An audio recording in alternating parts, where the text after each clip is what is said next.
14 వయస్సు వచ్చిన వారు అభ్యాసము చేత మేలు కీడులను వివేచించుటకు సాధకము చేయబడిన జ్ఞానేంద్రియములు కలిగి ఉన్నారు గనుక బలమైన ఆహారం వారికే తగును. ప్రియులరా, రక్షణ పొందిన మనం బలమైన ఆహారానికి తగిన వారు. క్రైస్తవుడు, క్రైస్తవుడు అన్నవాడు లోక సంబంధమైన ఆహారం మాత్రమే తినడు కదా. లోకంలో కూడా బలమైన ఆహారాలు ఉన్నాయి కదా. వెజిటేరియన్ ఉంది, నాన్ వెజిటేరియన్ ఉంది, మళ్ళా ఇంకా highly most highly non vegetarian కూడా మరో అనమాట. అంటే బీఫ్ లెక్క.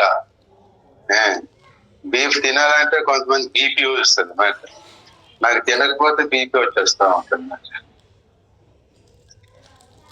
ఏదైనా తినడానికి నేను రెడీ అయిపోయాను. ఒకసారి ఏజెన్సీలో శ్యామ్ వాళ్ళు మీటింగ్ పెడితే అక్కడేమో పంది మాంసం పెట్టా అన్నమాట. అడవి పంది అన్నాడు. ఏ పంది అయినా అదే అవతారం కదా దాంట్లో. మనుషులు తెల్లగొట్టారు నల్లగొట్టారంటే నల్లగున్న తెల్లగున్న పాపులే కదా దేవుని దృష్టిలో. ఈ పంది అట్లాంటిదే కదా. తెల్లదైతేనంటే నల్ల, అడవి అయితేనేంటి, ఊరు పంది అయితేనేంటి, ఏదైనా పంది పిక్చర్ వచ్చేస్తుంది మైండ్ లోకి. మరి పెట్టారు వాళ్ళు, అదే పెట్టారు. శ్యామ్ పెట్టాలని ఏం లేదు. తను వేరే దగ్గర మీటింగ్ పెడితే వాళ్ళు పెట్టారు మాట. ఆ శ్యామ్ వాళ్ళు ఉన్న ఊరు రాజుబొమ్మంగి. అప్పుడు రాజుబొమ్మంగి చిన్న టౌన్ లో అనమాట.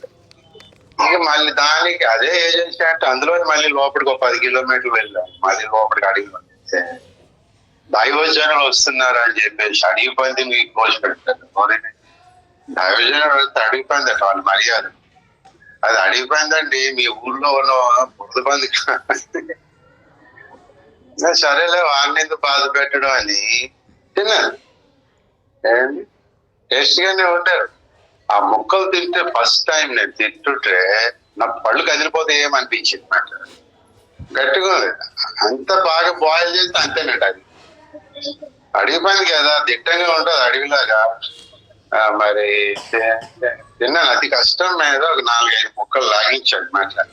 ఎందుకంటే మరి దేవుడికి చూసి మెచ్చుకోవాలి.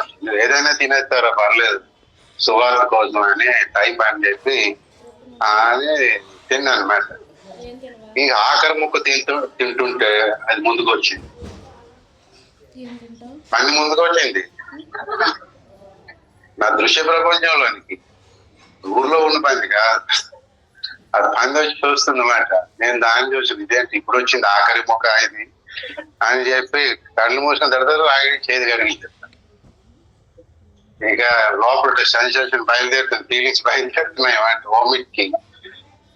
ఇక లాభం లేదు అని చెప్పి మరి అది తింటే బలం ఉండాలి. దాన్ని తినడానికైనా బలం ఉండాలి. బీఫ్ తినడం అనేది ఇప్పుడు కామన్ అయిపోయింది. మరి మనకి దొరకదు కానీ పులి మాంసం అంటే మన పుల్ల తయారవుతాం. పులి మాంసం వరకు ఎందుకులే అని చెప్పి పులిహోర చేసేస్తున్నారు. మరి పుల్ల తయారవు. అయితే ఏంటంటే మనం ఏ ప్రాంతానికి వెళ్ళినా ఎవరో ఒకడు ఏదో మనకి ఇష్టం లేనివి పెడతారు. ఫిరయ్య గారు, పౌల్ గారు చెప్పారు కదా, మీ ఎదుట పెట్టింది ఏం చెయ్యాలి మీరు?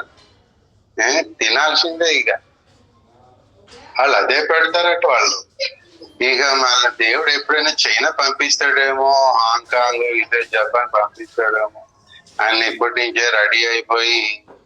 అసలు పాము చూడాలంటే నాకు అసహ్యం. ఈ మధ్యన కొంచెం అలా చూసి తిప్పేస్తా ఉన్నమాట. ఎందుకంటే అక్కడికి వెళ్ళాక పాము మోసం పెట్టడం లేదా వెళ్ళిపోయినట్టు నేను అంటున్నాను కదా. అంటే ఇక మనం వేరే బైబిల్ స్టడీ ధ్యానం అలా చేసేసి ఆ ఇస్రాయల్ పెద్ద తిన్న మన పరలోకంలో స్వీట్స్ అని గుర్తేసుకుని గడ్డలు ఆడేసి నేను జాబేసి రవి జీర్ణం అని అన్నాం. లోపల జీర్ణం అయిపోయి వాంద్రాది. ఇక ఏం బాబు మగం అలా పెట్టా, నీకు ఎవరైనా పెట్టేదా? నేను రెడీ అయిపోయి మధ్య ఏదైనా తినేసేయాలి, సువార్త ప్రకటించేసి. పచ్చి బ్రాహ్మణ గుడ్డలు పుట్టి ఆకుకూరలు కాయగూరలు తినడం, గుడ్డు తినడం కూడా వెరీ గుడ్ కాదు, బ్యాడ్. గుడ్డే తినకూడదు, తినేవాళ్ళం కాదు. అలాంటి దేవుడు ఎడు తీసుకెళ్తాడు, పంది మాసం తినేసి చేయాలి.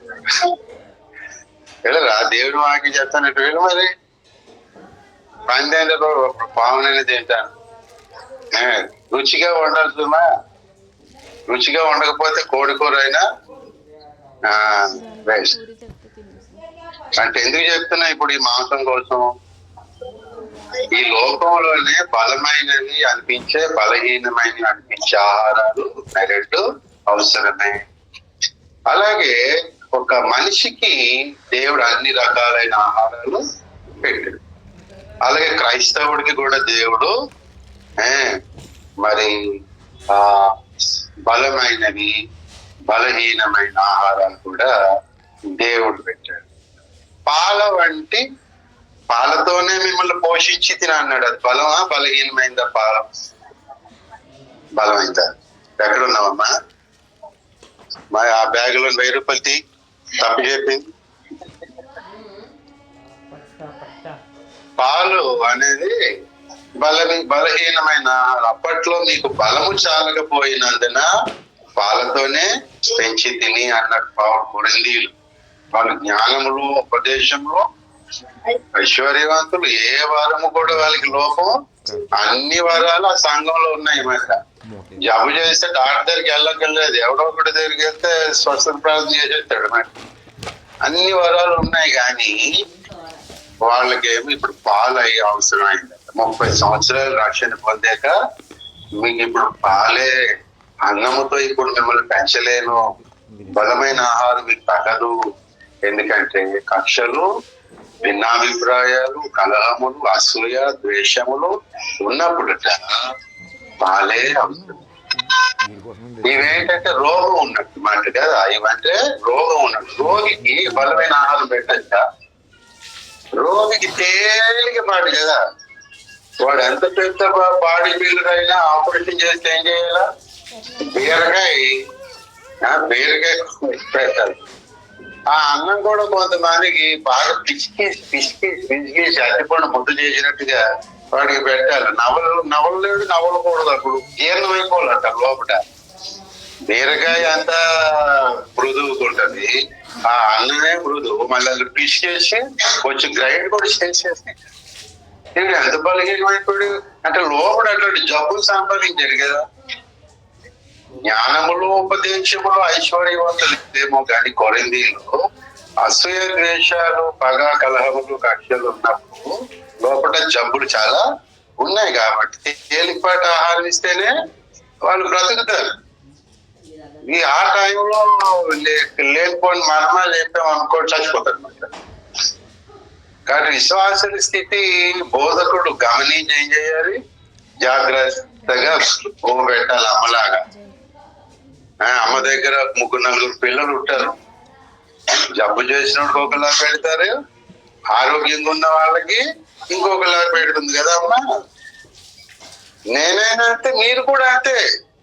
ఎవరికైనా స్పిరిచువల్ గా వీక్ అనుకోండి, స్పిరిచువల్ గా వాళ్ళు ఏమైనా ఇట్లాంటి పౌలు కొరింథీయులకు చెప్పినటువంటి అవలక్షణాలు ఉన్నాయనుకోండి, గమనించి అమ్మో వీడికి ఇప్పుడు విశ్వచరిత్ర చెప్పకూడదు ఆయన చెప్పేసి ఏబిసిడి చెప్పాలి. A for apple, only apple. B for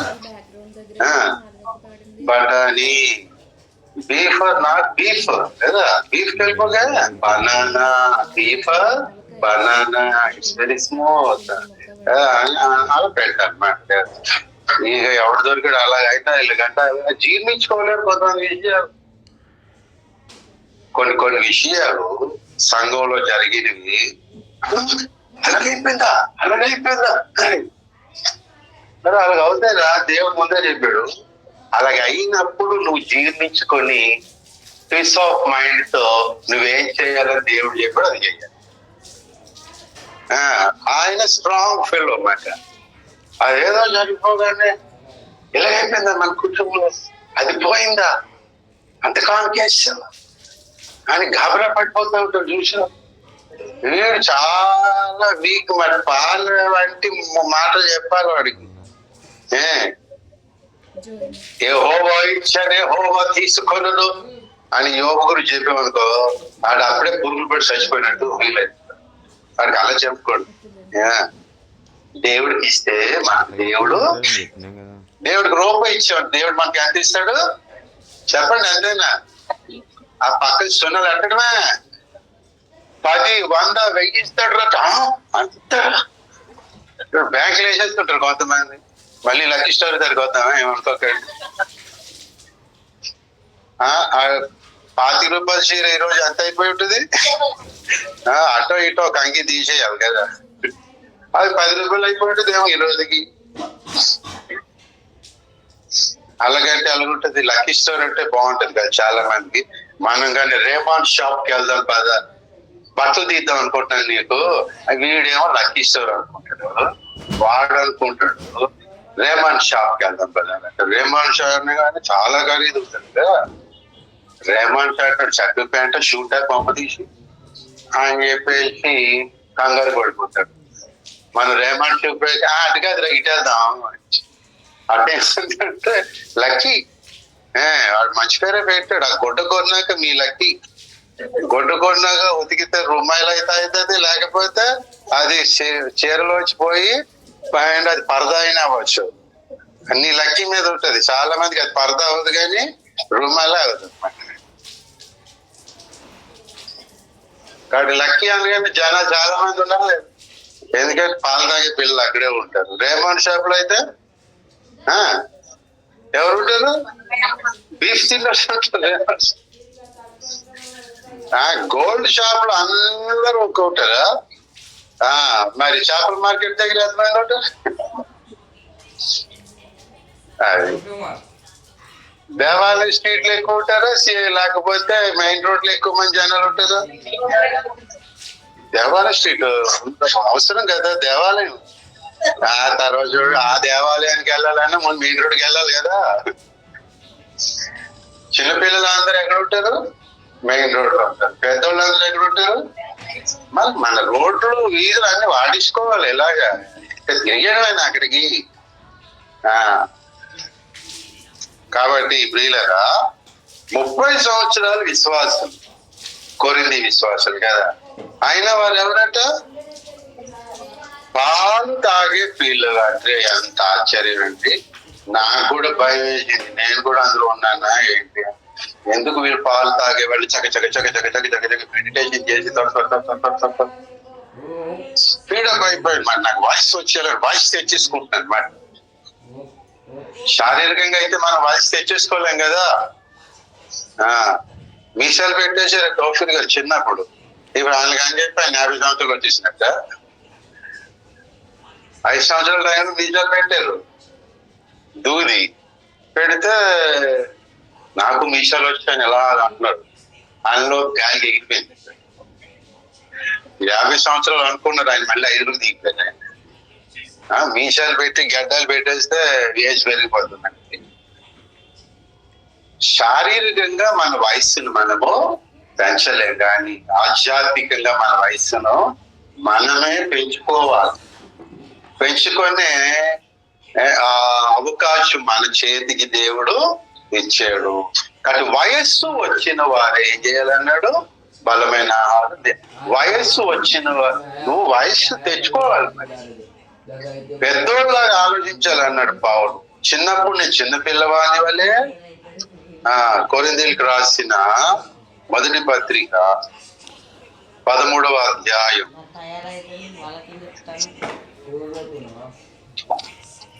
11. నేను పిల్లవాడినై ఉన్నప్పుడు పిల్లవాని వలె మాటలాడి తిని, పిల్లవాని వలె తలంచి తిని, ఇప్పుడు పెద్దవాడినై పిల్లవాని పాలు మానేసి అనొచ్చు కదా. పిల్లవాని చేష్టలు అన్నప్పుడు ఆ చేష్టల దగ్గర పాలు అడదామా?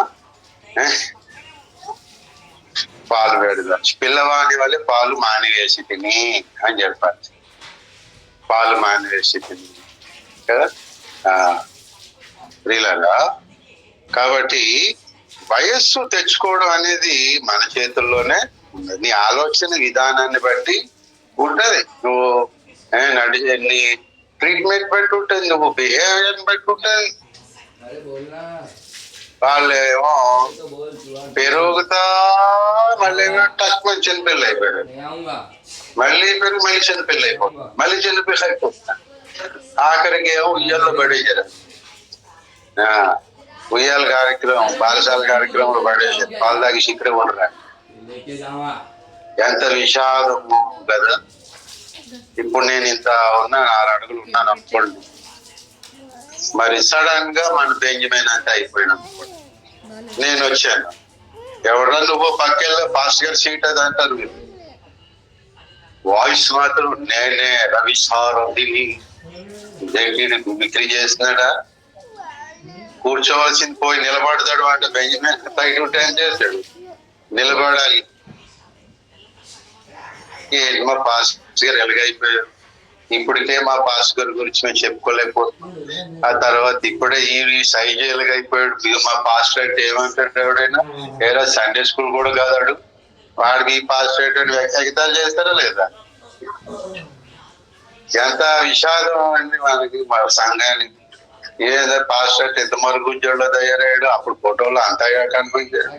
విషాదం మనందరికి, ఎవరికి వాళ్ళకి విషాదం అయిపోతుంది. వాళ్ళు అలాగా మనోనేత్రాలు తెరిచి కొరింథీయులు ఆలోచించారో లేదు, మమ్మల్ని పిల్లలు అనేసాడు. పౌరుషం తెచ్చుకొని నేను పెద్దోడిని అవుతా, మళ్ళీ ఇమీడియట్ గా నేను పెద్దోడిని అవుతా, వారం 10 రోజుల్లో అయిపోతా అని ఆ కసి ఆ పట్టుదల వాళ్ళకి చింత లేదు. కానీ 2వ పత్రిక రాశాడు. 2వ పత్రిక కూడా శివారి వరకు చెప్తూనే ఉన్నాడు. 2వ పత్రికలో శివ అని చెప్పాడు, మీరు పరిపూర్ణులు కావాలని ప్రార్థన చేస్తున్నాను అని. నేను శరీర సంబంధినైనా మీరైతే పరిపూర్ణులు కావాలని ప్రార్థన చేస్తున్నాను. చూసారా, వాళ్ళు పరిపూర్ణులు అయ్యారా 2వ పత్రిక రాసినప్పుడు కూడా. మరి మొదటి పత్రిక రాసినప్పుడు ఎందుకు పట్టుదల లేదు వాళ్ళకి అంటే, యోధంలో బతికేద్దాంలే అని. మరి ఆ మాత్రం దానికి ఏసై నమ్మడం ఎందుకు, ఆ మాత్రం పౌలు తిరిగి రావడం ఎందుకు, ఆ మాత్రం దానికి మేము పౌలు వాదము అనుకోవడం ఎందుకు కదా. ఇట్స్ వెరీ సాడ్ కదా.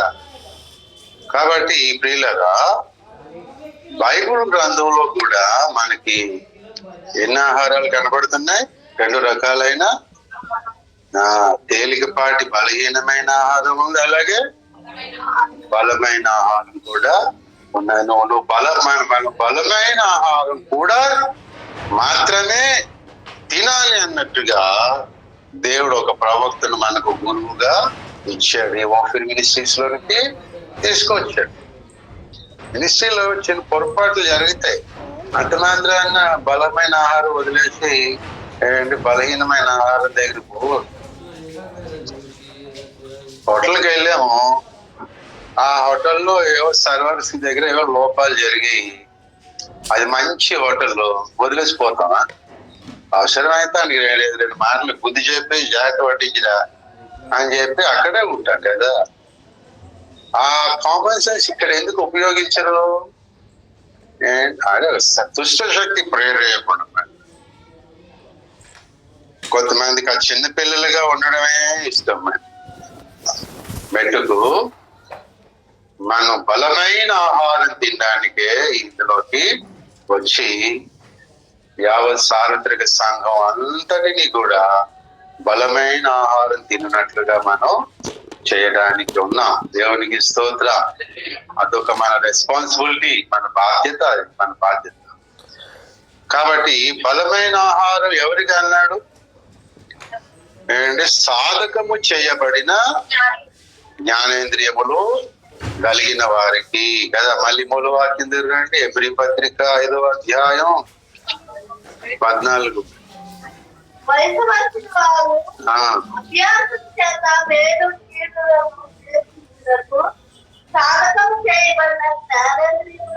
కలిగి ఉన్నారు. ఎవరు కలిగి ఉన్నారు? జ్ఞానేంద్రియాలు, సాధకము చేయబడిన జ్ఞానేంద్రియాలు ఎవరు కలిగి ఉన్నారు?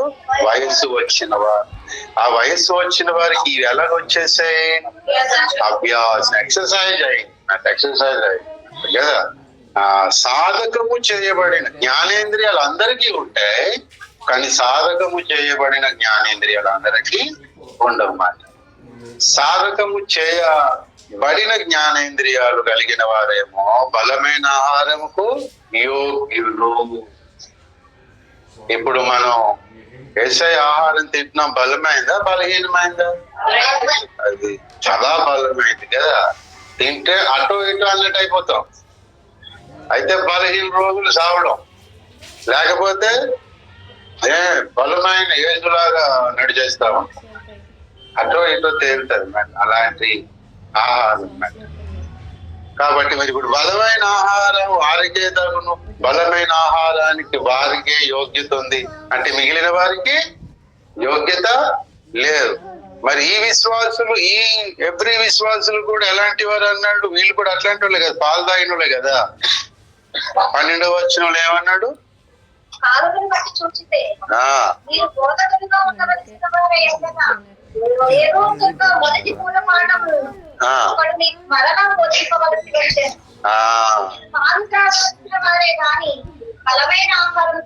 మీరు పాలు త్రాగవలసిన వారే గాని బలమైన ఆహారం తినగలవారు కారు.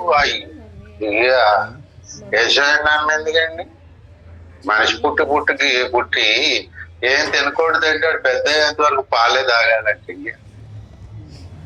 కొంతమంది ఆరోగ్యం కొరకు కదా ఓన్లీ పచ్చివి, క్యారెట్, చిలకడ దుంప, ముళ్ళ దుంప ఈ తింటాడట. తిని 80 సంవత్సరాలట. ఈ ఆనందానికి నువ్వు అవి తిని 80 సంవత్సరాలు, 100 సంవత్సరాలు, ఆ తర్వాత ఏం చేస్తావు? సస్తావా లేదా? ఈ లోపు ఇన్ని రుచులు మానేసి, ఇంత ఆనందం మానేసి ఎందుకంటే నా జీవితం కదా.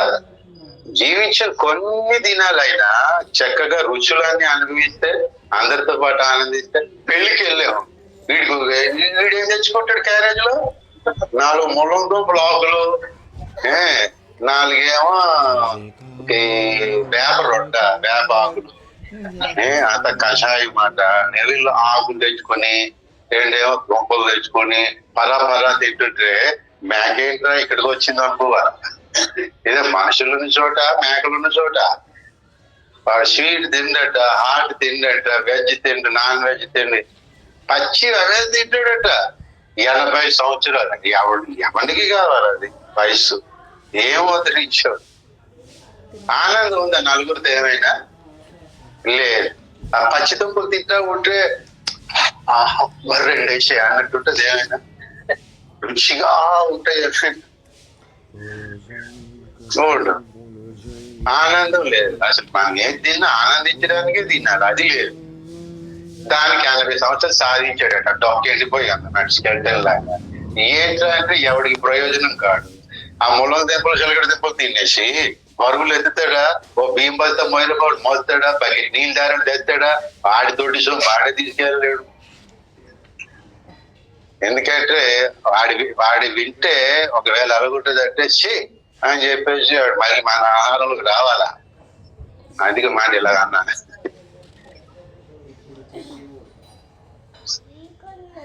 బలమైన ఆహారం తింటే ఏమవుతుంది? బలము వస్తుంది. అందుకని బలమైన ఆహారం. బలం వస్తే నలుగురికి ఉపయోగపడతాం కదా. నలుగురికి ఉపయోగపడి వయసు ఉంది, బాగా మంచి ఆరోగ్యం. అందుకంటే ఎవరిగా 10 సంవత్సరాల బతుకు అందరికి ఉపయోగంగా బరుకు 10 చచ్చిపో. స్టెఫెన్ యవన కాలంలో చచ్చిపోయాడు, నలుగురికి ఉపయోగంగా కదా. చాలు లైఫ్. కాబట్టి ప్రియులారా, మనము బలమైన ఆహారం తినాలి. కాలమును బట్టి చూస్తే మీరేం కావాలి? బోధకులు కావాలి. ఒకరికి చెప్పేవాళ్ళు కావాలి, ఒకరి చేత చెప్పించుకునేవారు కాదు.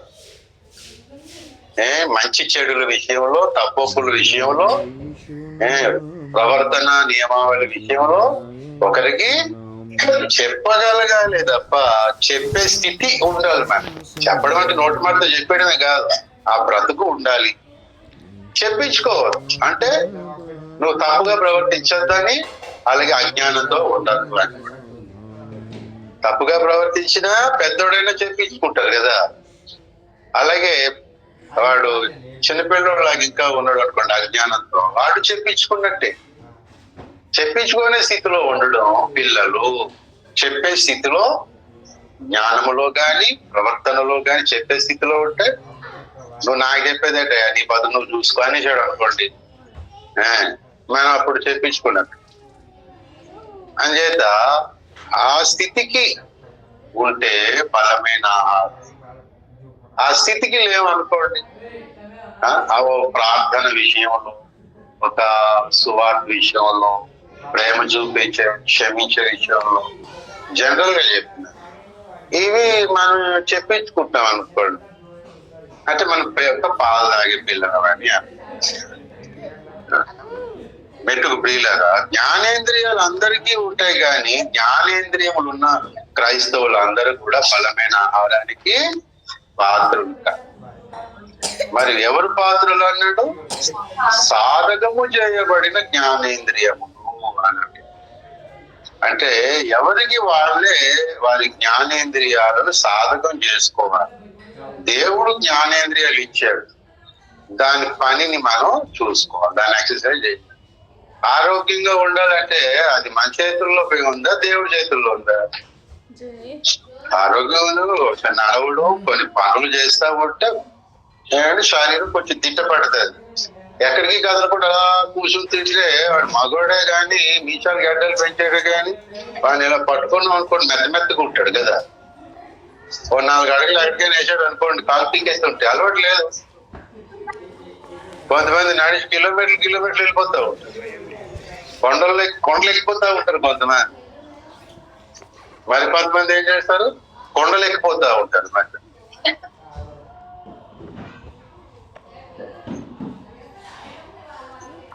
అంచేత దేవుడు మనం పుట్టించిన తర్వాత మన ఆరోగ్యం మన చేతుల్లో పెట్టుకుంది. మనిషి అనారోగ్యం తర్వాత ఆరోగ్యం తర్వాత నీ తరపు అని వదిలేసాడు మాట. అలాగే జ్ఞానేంద్రియాలు ఇచ్చాడు, అవి నువ్వు సాధకం చేసుకుంటావు, ఎక్సర్సైజ్ చేస్తావు, వాటికి లేదు, అది నీ ఇష్టం. సాధకం చేస్తే బలమైన ఆహారానికి వాక్యములోనే బలమైన మర్మములు ఉన్నాయి. వాక్యములోనే మర్మములు కాదు కానీ ఏంటి పట్టగలిగే వాక్యాలు ఉంటాయి. నీ సహోదరుడు ఎవడైనా నీకు విరోధముగా తప్పు చేసిన ఎట్లా నీవే వాడింటికి ఓ అన్నాడా లేదా? అది అంత కష్టమైంది కదా. అదే పెద్ద పర్వకం మర్మమా, అది బయటకు కనిపించే విషయమే కదా. తప్పు చేస్తే వెళ్ళి వాడిని అడుగు, వాళ్ళని దగ్గర రావడం కాదు, నువ్వే వెళ్ళి అడుగు వాళ్ళని. నిన్ను హింసించే వారి కొరకు నీ కొరకు ప్రార్థన చేయడం కదా. నిన్ను హింసించే వారి కొరకు ప్రార్థన చేయడం ఎంత కష్టం. ఆ హింసించేవాడే ముందు కనపడుతూ ఉంటాడు కదా. నేను తింటున్నప్పుడు పంది కనపడినా పర్లేదేమో కానీ ఈ హింసించేవాడు మనకు ఎదురుగా కనపడుతున్నాడు ఎలా ఉంటుంది మెంటల్ గా. ప్రార్థన చేస్తే ఇప్పుడు ఎట్లా నువ్వు ప్రార్థన చేస్తే వాడే గుర్తొస్తావు, బైబిల్ చదివితే వాడే గుర్తొస్తావు. ఎందుకంటే సాధకం కాలేదు కదా, కష్టమే. మళ్ళీ మర్మాలు అవేమైనా అవి అవసరమైనవి, ఇవే చేపట్టలేకపోతే ఇక గొప్ప గొప్ప విషయాలు బైబిల్లో చాలా వెతికి తీసి మనం వాటిని భుజించగలం. అంచేత మనం బైబిల్లో పై పొరల్లో కనిపించే బలమైన ఆహారాన్ని లోపటి పొరల్లో బలమైన ఆహారము ఉన్నది. పై పొరల్లో అన్నప్పుడు నిన్ను హింసించే వారికి ప్రార్థన చేయాలి, నీ శత్రువుని ప్రేమించాలి. అలాగే ఆ సమస్తమును పరీక్షించి మేలైన దానిని ఈ పై పొరల్లో ఉన్నవే, ఇవే లోతుల్లో ఉన్నవి కాదు. వీటిని చేపట్టడం కూడా పై పొరల్లో ఉన్న బలమైన ఆహారం, ఇది లోపటి పొరల్లో ఉన్న బలమైన ఆహారం. అప్పుడప్పుడు చెప్పుకుంటా ఉన్నాం. ముఖ్యంగా అయ్యగారు కూడా మనకి ఎన్నో చెప్పారు. అయ్యగారి పుస్తకాలు అర్థం కాక కొంతమంది తలనొప్పి చీకటి శక్తులు వచ్చేసి మీదకి ఆ పుస్తకాలు పక్కన పడేసిన వాళ్ళు ఉన్నారు మాట. అవి చదవలేకపోతూ ఉంటారు, అర్థం కాలేకపోతూ ఉంటాయి, బ్రెయిన్ అలసిపోతూ ఉంటది, చదువుకి పోతూ ఉండాలి. కానీ కొంతమంది అది ప్రిఫరెన్స్ చదవగానే ఏంటో ఎలాగొంది ఈ పుస్తకం అని చదవలేకుండా వదిలేసిన వాళ్ళు ఉన్నారు. కానీ పై పొరల్లో ఉన్న బలమైన లోపటి పొరల్లో ఉన్న బలమైన ఆహారం ఇవి ఏంటి తినాలి అనేసి అంటే మనకు దేవుడిచ్చిన ఇంద్రియాలకు ఏం చేయాలి? అభ్యాసము చేయాలి లేదా సాధకము చేయబడాలి కదా. అందులో మొట్టమొదటి అవయవం ఏంటి చెప్పండి? ఏమండి? సర్వేంద్రియాణం నయనం ప్రధానం. అంటే కన్ను అన్ని ఇంద్రియాల కంటే ఏంటి? ప్రధానమైన. జ్ఞానేంద్రియాలు 5 కదా. కొట్టు వచ్చినట్టు కనబడేది అంటే అన్ని కనబడుతూ ఉంటాయి అనుకోండి, 4 తప్ప. అదే డేంజర్. అందుకని లోపల ఉంటది. పుట్టలో ఉన్న పాములకు తప్పని వచ్చేది. చిన్న జీవులు కలవు అన్నాడు కదా. చిన్న జీవుల్లో చిన్న జీవులు అంటే చీమ, దోమ దగ్గరికి వెళ్తాం ఏంటి? ఆ దోమంతా రాత్రి అంతా ఇబ్బందులు అవుతున్నాయి. చీమల గురించి చెప్పాడు, తర్వాత మిడతల గురించి చెప్పాడు, తర్వాత కుందేల గురించి చెప్పాడు, తర్వాత బల్లి గురించి చెప్పాడు. వీటిలో చిన్నది చీమ కదా. చీమ చిన్నది. ఆ చిన్నదే చీమ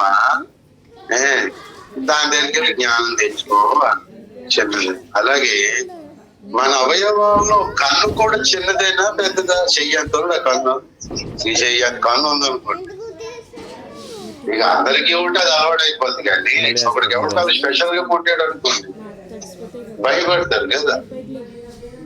కన్ను ఏమిటి? చిన్నది. కర్మేంద్రియాల కంటే కాళ్ళు, చేతులు, నోరు ఎంత ఉంది, ఎంత కన్ను ఉందనుకో. ఒకటి సరిపోదు సార్, రెండేది అనుకుంటున్నా. కన్ను చిన్నదే కదా. ఒక మిడత కూడా కాదు, ఒక మిడత అనుకుంటే ఒక చిన్నదే. కానీ దాని విషయమై సాధన లేకపోతే ఏమవుతుంది అన్నాడు మత్తయి సువార్త 6వ అధ్యాయం. నీ దేహమునకు దీపము 22 చదవండి. మత్తయి 6వ అధ్యాయం 22. దేహమునకు దీపము కన్నే గనుక నీ కన్ను తేటగా ఉండిన ఎడల, నీ కన్ను చెడినదైతే నీ దేహం అంతయు చీకటిమయమై ఉండును. కన్ను చిన్నదే, మొత్తం బాడీని అంతా ఏం చేస్తుంది? అయితే వెలుగు చేస్తుంది, లేకపోతే చీకటి చేస్తుంది. కన్ను చెడిపోతే, సౌలు రాజుకి కన్ను చెడింది కదా, విషపు చూపు నిలిపాడు. ఏమైంది? మొత్తం బాడీ అంతా పాడైపోయి, ఆ బాడీ అంతా దావీదును చచ్చేంత వరకు తరమడానికే అడవిలో గడిపాడు. మరి బాడీ అంతా పాడైపోయిందా లేదు? కర్మేంద్రియాలు పాడైపోయాయి కదా, జ్ఞానేంద్రియాలు కూడా పాడైపోయాయి కదా, మిగతా చెవి, కన్ను, మిగతా చెవి, ఆ ముక్కు, ఆ నాలుగు పాడైపోయాయి కదా. టోటల్ గా బాడీ పాడైపోయి అడవిలో దిగి, ఒక ఆయన ఏమో అడవిలో ఉన్నాడు, కీర్తనలు రాస్తున్నాడు భవిష్యత్తులో ఉన్న తరాలకు. ఇంకొక ఆయన అడవిలో ఉన్నాడు, నువ్వే రాస్తున్నావు అనేసి అంటే దావీదుని ఎలా చంపాలని ప్రణాళిక రాసుకుంటాడు. మరి బాడీ దావీదు పాడైపోయిందా, లేకపోతే సౌలు పాడైపోయిందా? చేతుల్లో ఎప్పుడు ఈటు ఉంటుంది చంపేద్దామని, ఈ కాళ్ళు ఎప్పుడు అతను తరమడానికి పరిగెడతా ఉంటాయి. ఎందుకంటే జీవితం దావి తలబడితే అక్కడ పారిపోతే ఇక్కడ ఈసారి పట్టుకోగలను, ఈసారి పట్టుకుంటున్నావు. ఎది మోకమా, నువ్వు పట్టుకోవడం కోసం దేవుడు అక్కడ పెట్టలేదు. ఆ ప్లేస్ లో ఉంచితే దావీదు కీర్తన దేవోక్తులు రాస్తాడు. కాబట్టి నేను అక్కడ పెడుతున్నాను, నేను అక్కడ పెట్టాను. దావీదుకి మందిరం లేదనే పేరే కానీ అడవిలోనే మందిరం ఆయనకి. ఈయనేమో ఉన్న మందిరాన్ని వదిలేసి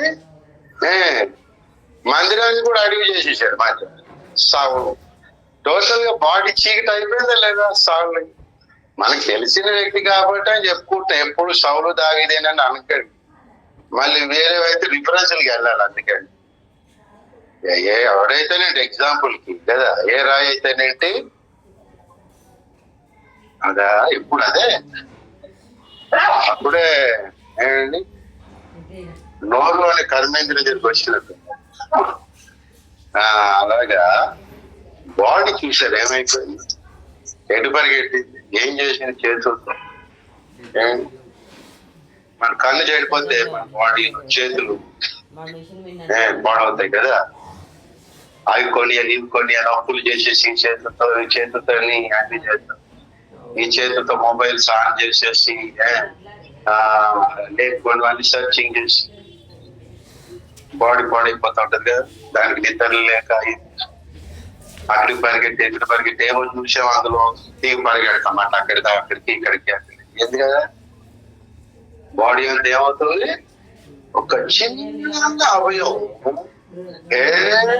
శరీరాన్ని పాడు చేసేస్తుంది, చీకటి చేసేస్తుంది. చిన్న అవయవం, చిన్న జీవులు అన్నట్టుగా ఏంటి చిన్న అవయవంలో ఇంకా ఏమన్నాడు తర్వాత నాలుక కదా. నాలుక ఎంత చిన్నది. యాకోబు రాసిన పత్రిక చూడండి, కొత్త నిబంధనలో యాకోబు రాసిన పత్రిక 3వ అధ్యాయం 5. అలాగుననే నాలుక కూడా చిన్న అవయవం అయినను బహుగా అదిరిపడునని దానికి అతిశయపడునని కిందని పెట్టాడు మాట. అతిశయపడునని దానికి అదిరిపడునని దానికి ఏ వర్డ్ బాగుంది చెప్పండి. కొంచెం ఘాటుగా తీటుగా తిట్టగా అదిరిపడినదే కదా, కొంచెం ఘాటుగా ఉంది. అతిశయపడినట్టు విని విని విని మనకు అలవాటు అయింది. అదిరిపడును అని అన్నాడు.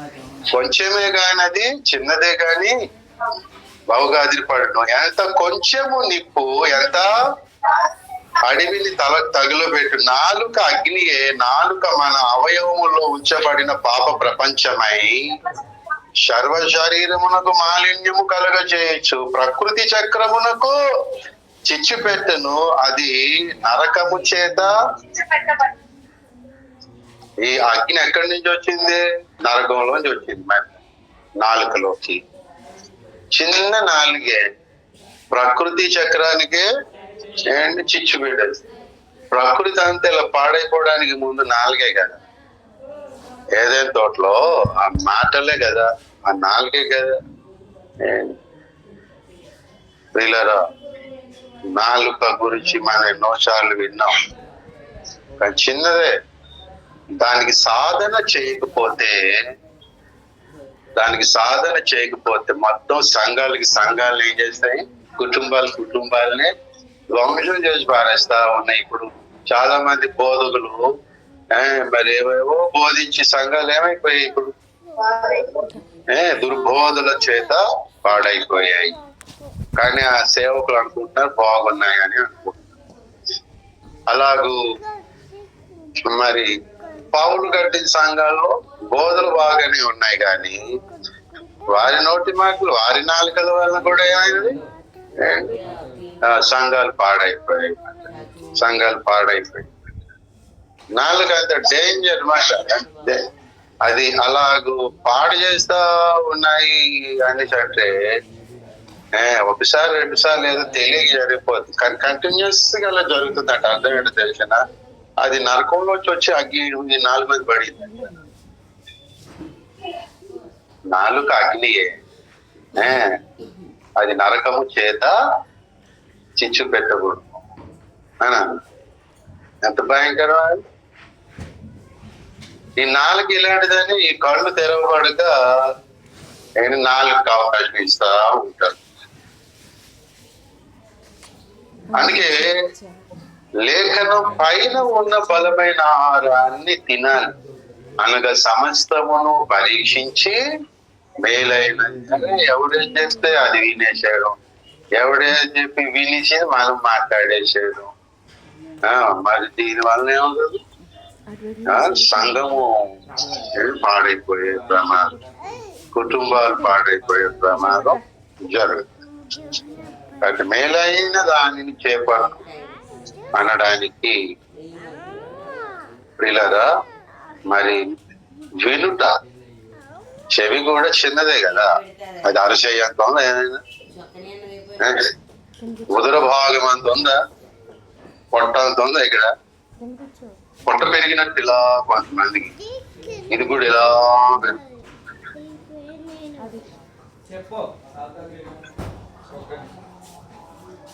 ఒకడు చెవిలోంచి పుట్టాడు.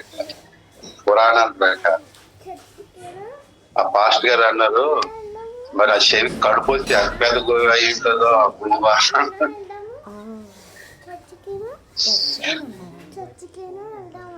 కాబట్టి చెవి కూడా చిన్నదే, చెవి కూడా చిన్నది. ఏం వేస్తున్నావు? చాలా జాగ్రత్తగా ఉండాలి. అలాగే ఇక దాని గురించి వివరణ మనకి ఎక్కువ టైం అక్కర్లేదు, ఎవరికి వాళ్ళే ప్రాక్టీస్ చేసుకోవాలి. చెవి తర్వాత కర్మేంద్రియం ఏంటి, జ్ఞానేంద్రియం ఏంటి, కన్ను అయింది, నాలుక అయింది, చెవి తర్వాత ముక్కు చీదుకోవడానికి పనికి వస్తుంది. ముక్కు ద్వారా ఏం చేయాలి? వాసన పసిగట్టాలి కదా. యాకోబు మోసం చేసి ఆశీర్వాదం తీసుకెళ్ళిపోతా ఉన్నాడని ఇస్సాకుకి అర్థమైందా లేదా? ఏదో తేడాగా ఉంది, ప్రతి రోజు కంటే ఈరోజు తేడాగా ఉందేంటి? ఇలా రారా పెద్ద కుమారుడు ఏశావు అన్నప్పుడు ఒకటి ఆయనకి ఇండికేషన్, ఇలా రాగానే ఆయన చర్మం వెంట్రుకల్లో కనబడతా తడుగుతా ఉంటా చేశాను. ఈయనేమో ఉంటాడు షేవింగ్ చేసుకున్నట్టు ఎప్పుడు కూడా. గొప్ప డిఫరెన్స్ గా పుట్టారు ఇద్దరు కదా, ఐజాక్ గారు ఇస్సాక్ గారు బతికిపోయారు. లేదు ఇద్దరు ఒకేలా పుడితే ఇంకా ఈజీ అయిపోయింది. తడివి చూస్తే ఏశావు, స్వరము చూస్తే యాకోబు. ఇప్పుడు ఎలాగరా వీళ్ళు జీవించడానికి ఎలాగా అని తటపటాయిస్తూ అని ముక్కును ఉపయోగించాడు. అతని వాసన ఎలాగున్నదట? యెహోవా దీవించిన ఏంటి చేదు వాసన, చేదు వాసన. తెలియనోళ్ళ కోసం రండి ఆది కాండంలోకి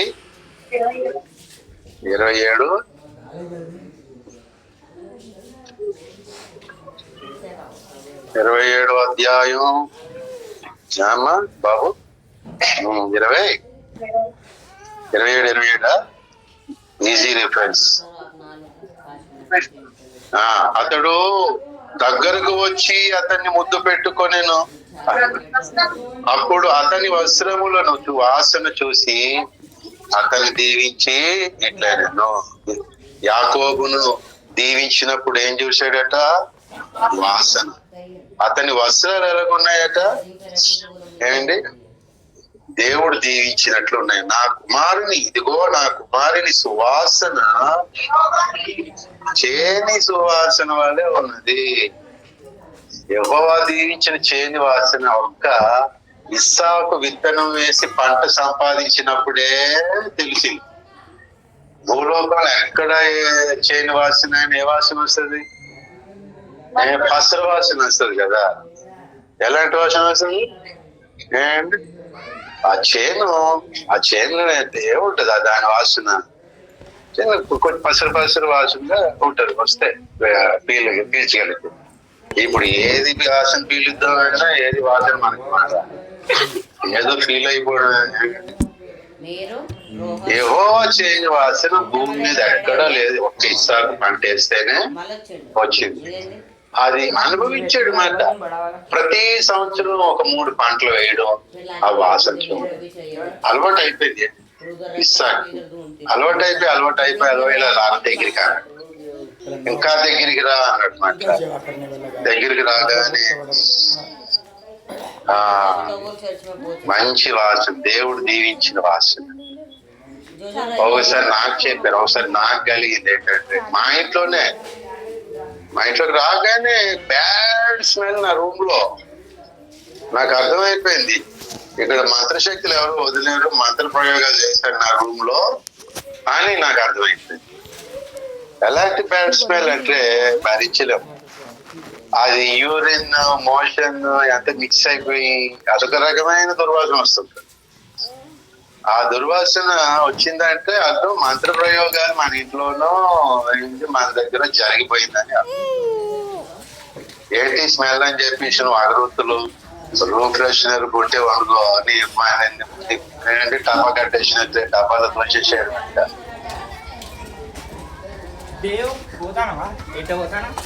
కొంతమంది వ్యక్తుల దగ్గర నేను అలాగ అనుభవించాను ఆ స్మెల్. కొంతమంది వ్యక్తులు చూసినప్పుడు ఆ ఫేసెస్ లో దేవుని ఆ సన్నిధి ప్రజెన్స్ అనేది ముఖంలో గ్లో చూశాను. అంత మాట్లాడుతున్నప్పుడు తెలిసిపోతా ఉంటాడు వీడు దేని కొరుకున్నాడు, ఈయన దేని కొరుకున్నది. వాడు ఎంత వేషధారంతో నాటకం ఆడేసి లోపల బయట మాట్లాడేసిన నేను గొప్పని కాదు. ఒక ప్రేయర్ఫుల్ పర్సన్ కి, ఒక డివైన్ పర్సన్, ఒక సెయింట్, ఒక పరిశుద్ధునికి ఈజీగా పసిగట్టేస్తాడు. మనం కలుసుకోవచ్చు కానీ వాడికి తెలిసిపోతుంటాడు. వీడు ఏదో వ్యాఖ్య వేస్తున్నాడు అని చెప్పేసి వాడు మామూలు.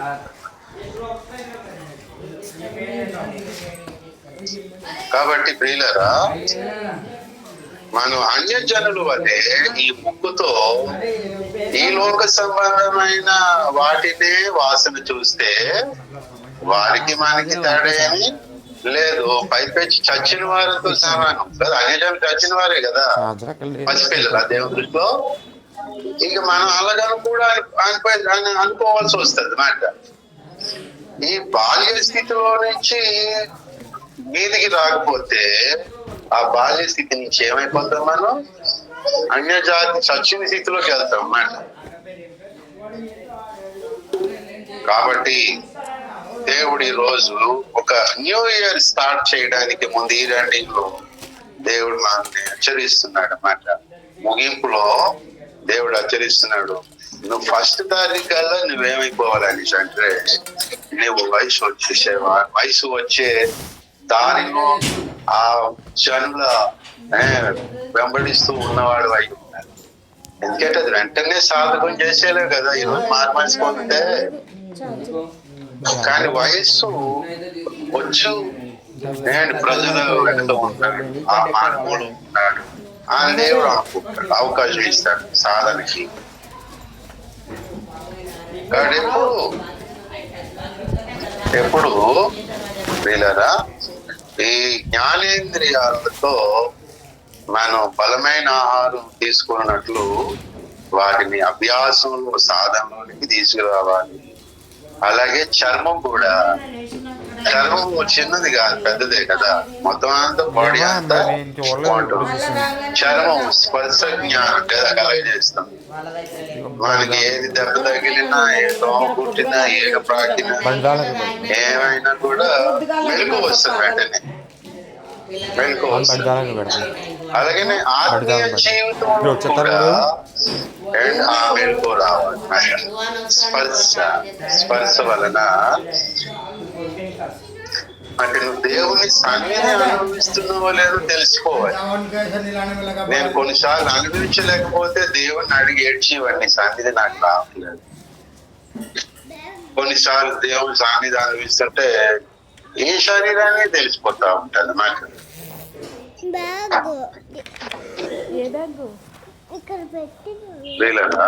దేవుని కదలికలు తెలిసిపోతా ఉంటాయి. ఇంకా అలాగేనైనా ఇప్పుడు అవన్నీ చెప్పుకోవడానికి సమయం కాదు కానీ, కాబట్టి ముఖ్యంగా శరీరంలో 5 జ్ఞానేంద్రియాల్లో 4 చిన్నవే కానీ పెద్దవి కాదు కదా. కానీ ఆ చిన్నవే ఏం చేస్తే మొత్తం టోటల్ బాడీ అంతటిని పాడు చేస్తాయి. కన్ను చిన్నదే, మొత్తం కన్ను చెడిపోతే మొత్తం బాడీ అంతా చీకటి అయిపోతుంది. ఒక సావులు లాగు, కోరాలు లాగు, లేకపోతే కాయిన్ లాగో, ఎజిబేల్ లాగా మనం ఇలా ప్రవర్తించేసే ప్రమాదం ఉంటుంది. చెడిపోతే కన్ను చెడిపోతే. అలాగే ఇంకా 4 చిన్నదే, మొత్తం ప్రకృతికి అది ఏం చేసేటట్టు చిచ్చు. ప్రకృతి పెద్దది, 4 ఏమో చిన్నది. ఈ చిన్నదేమో మొత్తం అందరికి తగలబెడాలి.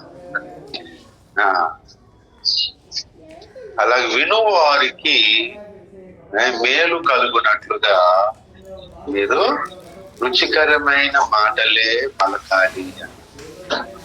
అన్నాడు. 4 చిన్నది, చెవి చిన్నది. మీరు ఏమి వినుచున్నారో జాగ్రత్తగా చూసుకున్నాడు అన్నాడు యేసయ్య శిష్యులతో. ఏర్పడితే అది వస్తుంది మన చెవి దగ్గరికి. అదే సోది ఎవడో చెప్తున్నాడు అనుకో, 2-3 నిమిషాలు అంటాలే, మరి ఎక్కువ చెప్పకు. వాడి గురించి చెప్పావు కదా, అది చెప్పింది ఎందుకు మన టైం పాస్ గా. ఎవరు చెప్పినా నేను వింటుంటాను. ఎందుకో తెలిసిన చెప్పరా అని మాటలు కూడా వింటుంటాను. ఎందుకో తెలిసిన నా బాధ్యత. ఎవరి కోసం అయితే విన్నానో వాడి కొరకు ప్రేయర్ చేయాలి. తర్వాత జాగ్రత్తగా వాడిని ఉపదేశంలో తీసుకురావాలి అని. అందుకు వాడు చెప్పిన చెడ్డ సమాచారం అయినా వింటాను. నేను చెప్తాను ఎందుకని అంటే ఇతడు ఎంతవరకు నమ్మకస్తులు ఈ విషయంలో. చెప్పిన వాటి ప్రకారం ఇలాగా మాట్లాడతారా, ప్రేయర్ చేస్తారా లేదా అని.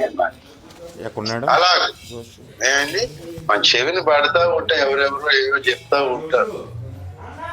ఒక 5 నిమిషాలు చెప్తే చాలా చెప్పావు కదా, మరి ఓవర్ చెప్పు. ఏదైనా తెలిసిపోయింది కదా వ్యక్తి ఎలాంటి వాడు. అది నిజమో కాదో ముందు ప్రేయర్ చేద్దాం దేవుడికి. దేవుడు కూడా ఏదో నిజం చెప్తాడు ఎవరో ఒకరి ద్వారా, కళ ద్వారా. అంతవరకు ఇక మన బైబిల్ స్టడీ మానేసి, మన పనులు మానేసి, ప్రార్థన మానేసి ఇక గంటల తరబడి సోద వేసుకున్నాం అనుకో, చెవి ఏమైపోతున్నది, పాడైపోయి. ఈ చెవి ద్వారా కూడా వినటం ద్వారా ఏమవుతుందంటే విశ్వాసము. అదే విశ్వాసమైన కేవలం దైవ సంబంధమైన విషయాల కొరకే విశ్వాసమే కాకపోవచ్చు. వినేటప్పుడు నువ్వేం వింటే అంతే, అలాగా వింటే అది ఏదైనా నీకు అదే నమ్మకం వస్తుంది. దుర్బోధులు వింటా ఉంటే అది నమ్మకం కలిగి ఉంటారు కదా. చాలా మంది వాళ్ళకి రామాయణం వింటూ వాళ్ళకంటే రాముని పాత్ర ఆరాధ్య దయం అయిపోయారు. మనకి వచ్చినప్పుడు మాకు చెప్పేవారు, మరి వింటే తింటే ఏం లేదు కాబట్టి సైలెంట్ గా ఉన్నట్టు. ఇప్పుడు అది కాదు అంటే చూస్తే లక్కీ స్టోరీనే చూడాలి, ఇలాగనాలి. అవి వింటే భారతమే వినాలి, తింటే గాలలే తినాలి అనేసి. అంటే భారతం వింటూ అంటే ఇంకా వినాలనిపిస్తుంది. రామాయణం చదువు ఇంకా చదవాలి, ఇంకా బైబుల్ చదవాలి. నాకు కూడా చిన్నప్పుడు ఎక్కువ భారతంలో కథలన్నీ ఇస్తాను. భారతం చదివేవాడమాట, ఎక్కువ చదివేవాడమాట.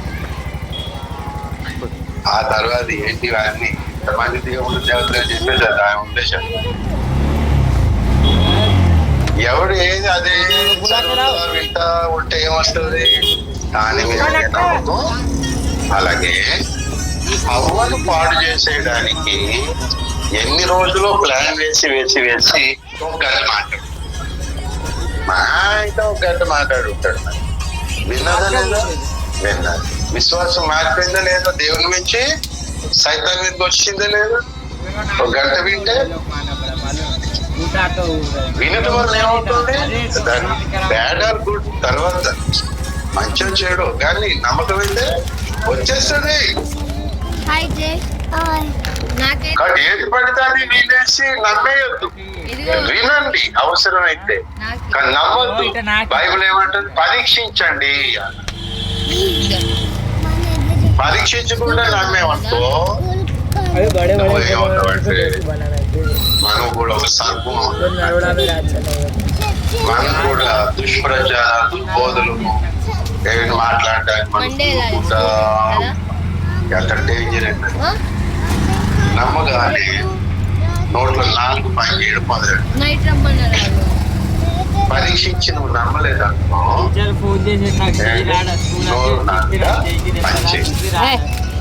సర్వము అలాగే చెప్పినప్పుడు ఈమె పరీక్షించిందనుకో మాటల్ని, పండు తింటుందా తీసుకొని, నోరు పనిచేస్తుందా, 4 పని చేస్తుందా, పని చేయి. కానీ చెప్పగానే విని నమ్మేసి పరీక్షించలే, నమ్మేది మొత్తం ఈ లోకం ఏమైపోయింది? ఈ లోకం ప్రతి జాతి ప్రతి తరముల వాళ్ళు ఏమైపోయారు? మానవ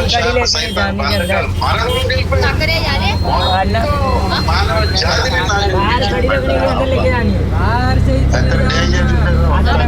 ప్రసంగానికి అనుకోని వింటా ఉంటారు. అలా విన్నోడు పరీక్షించుకోండి. నేనేమైనా ఇలాంటి వింటున్నాను, నా నోటికి మంచి మాటలు వస్తున్నాయా, సువార్త వస్తుందా, దేవుని మాటలు ప్రత్యేకంగా పలకగలుగుతున్నాడా, ఎవరికైనా బాగుపడుతున్నారు, ప్రార్థన పనులు అవుతున్నాడా అని ఒకసారి పరీక్షించుకోండి. అవుతున్నాడా లేనప్పుడు నువ్వు వింటున్నారు అన్నమాట.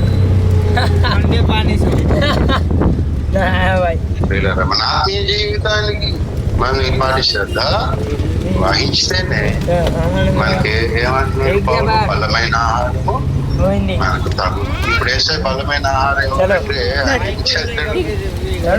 మన ఇంద్రియాలు ఇస్తాడు. నేను ఇచ్చినట్లే ఉన్నాయా, లేకపోతే చెడిపోయాయా, లేకపోతే నేను అనుకున్నట్టుగా బాగుపడ్డాయా. ఇచ్చినట్టుగా ఉన్నా తప్పే, ఇచ్చినట్టుగా లేకుండా పాడైపోయినా అది తప్పు. కానీ కొంచెమైనా సాధన చేయబడి ఉంటే దేవుడు సంతోషించాలో తీసుకొస్తాడు. కాబట్టి ప్రియులరా, మరి మనం కూడుకున్నాం కాబట్టి వేసే ఆహారం ఇవ్వడానికి ఏమి ఆదివారం సిద్ధాంతం అని చెప్పి సిద్ధాంతం మాట అనేసాం, మరి ఇంక లాభం లేదని చెప్పి పట్టుకురాడు ఆయన భోజనం.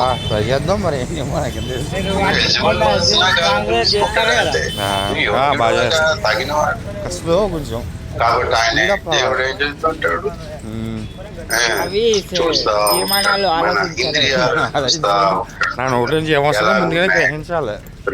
ఈ సంవత్సరంలో అవి ఎలాగున్నాయో కానీ ఇప్పుడైనా మరొకసారి మనం మారు మలుసుకుంటాం. ప్రభు, నా ఇంద్రియాలను వలన నా సంఘానికి, లేదా నా కుటుంబానికి, లేదా సమాజానికి, లేదా నా డ్యూటీ ప్లేస్ లో వాళ్ళకి ఎవరికైనా హాని కలిగే ఉంటుంది, నిన్ను దుఃఖపరిచే ఉంటాను. నన్ను క్షమించండి. మరలా నా ఇంద్రియాలను నేను సాధన చేస్తాను. ఇప్పుడు వరకు చేసామా, ఇంకా చేద్దాం, ఇంకా చేద్దాం. అలాగ మనం ఇక మీద నుంచి బలమైన ఆహారానికి యోగ్యులు అయిపోదాం. పరిశుద్ధాత్మ దేవుడు మనకు సహాయం చేయను దాకా. కళ్ళు మూసుకుందాం, ప్రార్థన చేసుకుందాం. కళ్ళు మూసుకోండి. హల్లెలూయా, స్తోత్రం.